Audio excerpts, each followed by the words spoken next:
The wind howled across the empty plains, carrying dust and silence into every corner of the small western town called Bitter Creek. Inside the saloon, the piano stood quiet, the air thick with the scent of whiskey and old regrets. Sam Cooper sat alone at the far end of the counter, a man whose smile had long turned to dust. His hat shadowed his eyes, and his hands, calloused from years of work and war wrapped around a glass he barely touched. They said Sam was a good man once before the fire, before the storm that took everything he loved. Now he was a shadow, living among ghosts and half-broken dreams, a cowboy with no reason to ride anymore. Then, one afternoon, the doors creaked open, and sunlight spilled across the floor like a miracle. Every head in the room turned, but Sam didn't, not until he heard it, the sound that didn't belong to a place like this, a laugh, high, pure, and innocent, the laughter of a child. Sam lifted his eyes, and for the first time in years, something in his chest stirred. Standing in the doorway was a young woman, dusty from the road, her eyes weary but kind. In her arms she held a baby, giggling as if the world had never known pain. She looked around the saloon unsure, holding the child close as whispers rose from the tables. Sam couldn't look away. That laughter, so simple, so bright, cut through his silence like a sunrise breaking through storm clouds. The woman stepped forward, her boots soft on the old wooden floor. "Is there a place here where a mother and her boy can rest for a while?" she asked softly. The saloon keeper hesitated, but before he could speak, Sam pushed back his chair and stood. The scrape of wood against floor echoed through the quiet. "There's a table by the window," he said. "It's clean. Sit there." His voice was low, rough, like the gravel roads outside. The woman nodded gratefully and took the seat. Sam didn't know why he cared. Maybe it was because she looked lost, same way he once did. Minutes passed, but Sam found his gaze returning to her again and again. She gave the baby a small cup of water, whispering something that made the child laugh again. That sound did something strange to him. It made him remember. The memory of another life, another laugh, the one he'd buried beneath years of sorrow. He tried to push it away, but he couldn't. Something about her presence made the world feel alive again. After a while, the woman looked up and met his eyes. "Thank you," she said, her voice carrying a warmth that settled deep in him. "You don't know what it means to find a kind face out here." Sam nodded, not trusting his voice. "You passing through?" he asked finally. She hesitated. "I was, but the road's been long and my boy needs rest. I was hoping to find work, maybe a roof for a while." The baby reached out toward Sam then, small hands waving, eyes full of joy. For a second, Sam froze. Then, without knowing why, he smiled. A real smile. The woman saw it and smiled too, soft, grateful, a spark of light in a place that hadn't seen much kindness. Sam turned away, heart pounding for reasons he didn't understand. He had been a stranger to joy for too long. But in that moment, as the baby's laughter filled the dusty air, he felt something crack open inside him.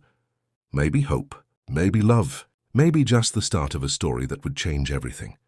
The next morning came with a soft drizzle, the kind that smelled like new beginnings. Sam was out by the corral, tightening the saddle straps on his horse when he heard it again, the baby's laugh. He froze mid-motion.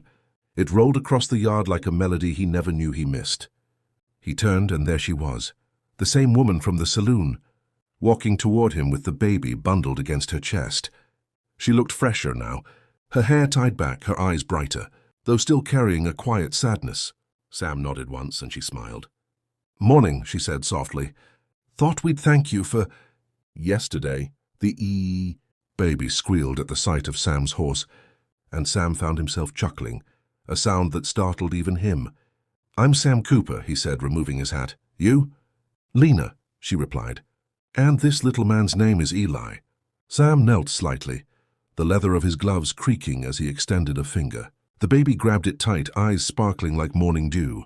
For a long time, Sam just stared at the tiny hand wrapped around his own. Something inside him, something long buried, began to thaw. Days passed. Lena found work at the small inn across the street, cleaning rooms, helping in the kitchen. Sam, who spent most of his life drifting from one ranch to another, started stopping by more often. Sometimes he brought her supplies. Sometimes he just sat by the porch, listening to her hum lullabies. To Eli, he didn't know why he kept coming back. Maybe it was her laughter, maybe the peace she carried even after hardship. Whatever it was, it pulled him closer every time. One evening, as the sun bled across the horizon, Lena sat outside with Eli sleeping in her arms. Sam approached quietly, his hat in his hands. "You ever plan on leaving?" he asked, his voice soft, almost hesitant. Lena looked down at the baby, and then at the fading light. "I don't know," she whispered. "We've been running for so long. Maybe it's time to stop." Sam didn't ask from what. He could see it in her eyes, the pain of someone who's lost too much too soon. He knew that feeling all too well. A long silence followed before Sam said, "This land, it's quiet, safe, you could stay." Lena looked at him, searching his face. "And you?" she asked gently. "Would that be all right with you?" Sam met her gaze and for the first time didn't look away. "Wouldn't mind the company," he said with a half smile. That night, something shifted. Lena stayed on the ranch with Eli, helping where she could. Sam taught her to ride, to mend fences, to tend the horses. And every evening, Eli's laughter filled the air like music, reminding Sam that life, no matter how broken, could be rebuilt piece by piece. The cowboy who once rode with sorrow in his eyes now found himself laughing with a baby, smiling with a woman who carried light in her heart. Months later, as spring painted the valley green, Sam stood by the porch watching Lena and Eli play under the open sky. The child's laughter echoed against the mountains, and Lena's hair danced in the wind. Sam's chest tightened with a feeling he thought he'd buried forever. Joy. Real, raw, unshakable joy. Lena turned and caught him watching. "What is it?" she asked, smiling. Sam shook his head slowly. "Nothing," he said, his voice deep with emotion. "Just didn't think I'd ever have a reason to smile again." She walked up to him, holding Eli close, and whispered, "You do now. Sam, you always will."